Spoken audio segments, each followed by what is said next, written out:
Bonjour à tous et bienvenue dans cette nouvelle vidéo. Je suis ravie de vous retrouver aujourd'hui pour voir ensemble le budget du mois de décembre. Donc c'est la dernière fois que vous la voyez sous cette forme-ci puisqu'à partir du mois de janvier, donc à partir de demain, je vais commencer le système des enveloppes budgétaires. Mon objectif c'est de pouvoir suivre de plus près encore mon budget, de pouvoir essayer de faire un petit peu plus d'économies. Comme vous le savez, j'ai changé un peu ma méthode d'organiser en fait mon budget. Alors vous l'avez pas forcément vu ici à travers mes bilans en fait mensuels, mais moi en off je me rends compte que voilà, je vais tester donc le principe des enveloppes budgétaires pour essayer de faire encore plus d'économies au quotidien. Et ce serait un peu plus détaillé, vous verrez un petit peu plus facilement sur quel point je réussirai à optimiser ou pas. On verra tout ça au fil des mois. Donc pour le mois de décembre, donc du coup j'ai toujours touché donc voilà les rentrées d'argent classiques. J'ai touché également donc 28 euros par rapport à des sondages que j'ai fait sur internet. Donc du coup on arrive à un total de 2 956,93 euros au niveau de mes entrées d'argent. Tout ce qui va être sorti d'argent, donc il n'y a rien de changé par rapport à d'habitude. Si j'ai pris un abonnement qui était un petit peu élevé et donc du coup ça va augmenter mon débit au niveau des sorties d'argent. Donc du coup j'en ai pour 2712,04 centimes. Donc voilà, on voit que c'est un petit peu plus que d'habitude, mais je suis toujours en positif malgré tout. Donc bien entendu, l'épargne numéro 1, mensuelle numéro 1 qui correspond à toutes les dépenses annuelles que je suis venue lisser sur l'année, donc est de 158 euros, donc c'est quand même une épargne. Sans compter l'assurance vie, l'épargne plan épargne logement ainsi que le PEA, j'en ai quand même pour 289 euros. 0,9. Donc ça, c'est déjà une épargne qui est mise de côté. Donc bien entendu, on pense bien à la rajouter à la différence qui va se trouver en bas. Donc là, on a une différence ici entre les deux de 244,89 euros auxquels viennent s'ajouter déjà l'épargne que j'ai mis de côté parce que les deux constituent une épargne globale. Donc on est à 989,02 euros. Et là, ça me fait un total de 533,91 euros. Voilà. Donc voilà, le mois, donc il est plus que positif, donc je suis super contente parce que finalement c'est quand même un mois de décembre où il y a énormément de sorties d'argent. Mais mine de rien, tout en faisant attention, j'arrive à mettre de l'argent de côté. Maintenant, on va passer au remplissage du coup de tout ce qui va être les épargnes classiques. Mes petites lignes ici qui correspondent du coup à mes enveloppes à partir du mois de janvier. Donc si je reprends le mois précédent, alors je vais peut-être sortir de la pochette parce que je pense que ça risque de briller. Et vous risquez de pas trop voir. Alors, sur le mois de novembre, nous avions en assurance voiture. J'avais déjà mis 330 euros de côté, qui correspond à peu près au prix en fait de la cotisation annuelle. Donc, du coup, on est au taquet sur celui-là. Donc, je le reporte. On avait quoi d'autre? Après, le reste, on est un petit peu loin quand même. On a de la marge. Du coup, j'ai décidé, donc en juin, il va y avoir l'assurance maison et l'entretien de la voiture. La voiture, alors sachant que faudra que je regarde, je sais pas jusqu'à quand va le contrôle technique, c'est peut-être bien au mois de juin d'ailleurs. Donc, il faudra que je programme également mon rendez-vous du mois de juin ici. Donc, on va commencer à remplir l'assurance maison. Allez, donc du coup, on a basculé 158 euros en épargne numéro 1. Donc, on la bascule ici. Donc, voilà, c'est la moyenne qu'on a fait. Si vous vous souvenez, on a fait le calcul et totaux. Là, ça nous fait à 1890 euros à l'année. On divise par 12, on se tombe sur 158 euros. Je reporte également l'entretien de la voiture. Donc, j'avais mis déjà 175 euros de côté. Le bois et l'eau, pour le moment, je n'ai pas mis. Je pense pas pour le bois en avoir besoin tout de suite, mais bon. Il faudra que je commence courant janvier à en mettre un petit peu de côté, on ne sait jamais.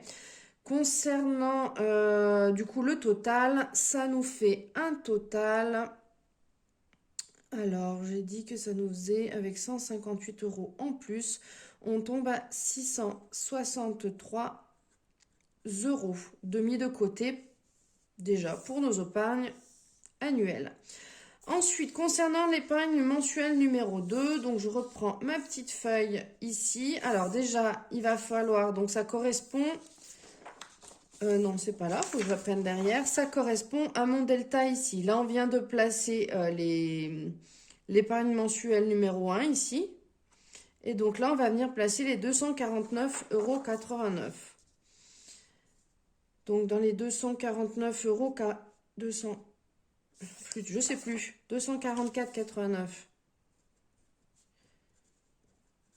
Voilà, donc déjà, il y a toujours la partie que je viens rebasculer aux enfants pour la pension alimentaire. Donc à la base, on a 400 € de pension alimentaire. On vient retirer, j'ai noté donc au niveau des cantines 112,50 €. Garde des enfants, je sais, c'est 56 pour le mois de janvier. Par contre, je ne sais pas combien c'était pour le mois de décembre au niveau de les gardes. Donc du coup, je payerai en janvier, c'est pas grave. Donc du coup, je viens retirer aux 400 que j'ai touché ceci, ces montants-ci. Donc du coup, ça me fait un résultat de 231,5 € à l'heure versée aux enfants. Bon, je vais arrondir, on va partir sur 232 €. Ce sera quand même beaucoup plus simple. Donc là, je vais venir rajouter, donc, pension alimentaire des enfants, ils ont déjà 2796. Je vais venir rajouter 232 €. Donc ici, ça me fait un total pour la pension alimentaire de 3028 € qui est mis de côté pour les enfants. Ensuite, donc du coup, ça, je vais venir le déduire de ce qui me restait là. Vous vous souvenez, hein, mon delta là, 244,89 €, je viens retirer donc du coup ce que j'ai mis de côté pour les enfants, pour la pension alimentaire. Du coup, il me reste 12,89 €. Voilà, donc du coup, ça ne me fait pas énormément à placer. On avait déjà une enveloppe vacances déjà qui était assez importante. Donc, les cadeaux aussi. Du coup, ce que je vais faire, c'est que je vais venir y placer dans l'épargne générale. Donc, épargne générale, je viens rajouter les 12,89 €. Ça me fait du coup 129 € et 77 centimes.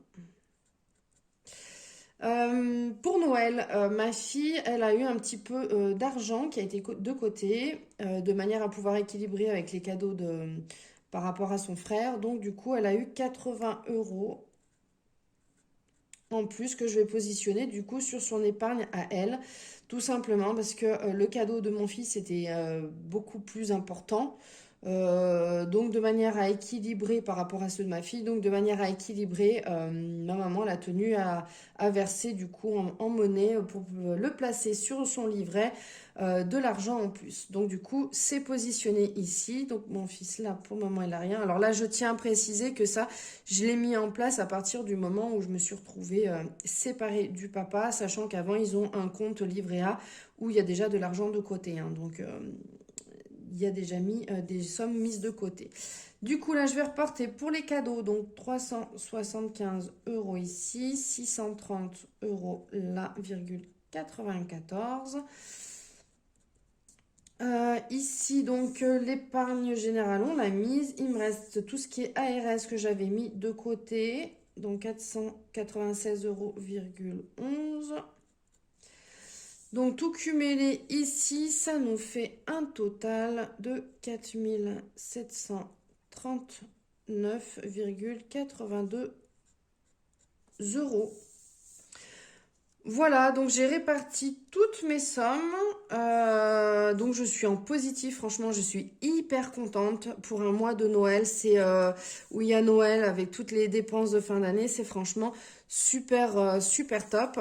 Donc voilà, je suis super contente. Tout ce qui va être budget annuel pour pouvoir avoir une idée des économies que j'ai pu faire sur l'année 2022, je vous ferai une prochaine vidéo. Ça permettra de retracer un petit peu tout, la vue d'ensemble, mais également bah, tout ce qui aura été... parce que vu que j'ai tout placé sur des épargnes, également tous les intérêts que j'aurai touchés durant l'année 2022. Donc c'est quand même de l'argent qui arrive en plus, donc c'est de l'épargne, hein, c'était tout bénef. Donc du coup, bah, je vous en reparlerai dans une prochaine vidéo de manière à pouvoir faire le bilan complet. Voilà, bah écoutez, j'espère que cette dernière vidéo avec cette technique-ci vous aura plu. J'espère que la prochaine vous plaira également. N'hésitez pas à liker ma vidéo, laissez-moi un petit commentaire en dessous, ça me fait toujours super plaisir de vous lire et de vous répondre également. N'hésitez pas à vous abonner à ma chaîne si ce n'est pas encore déjà fait. Et moi, je vous dis à très bientôt pour une prochaine vidéo. Ciao, bye bye!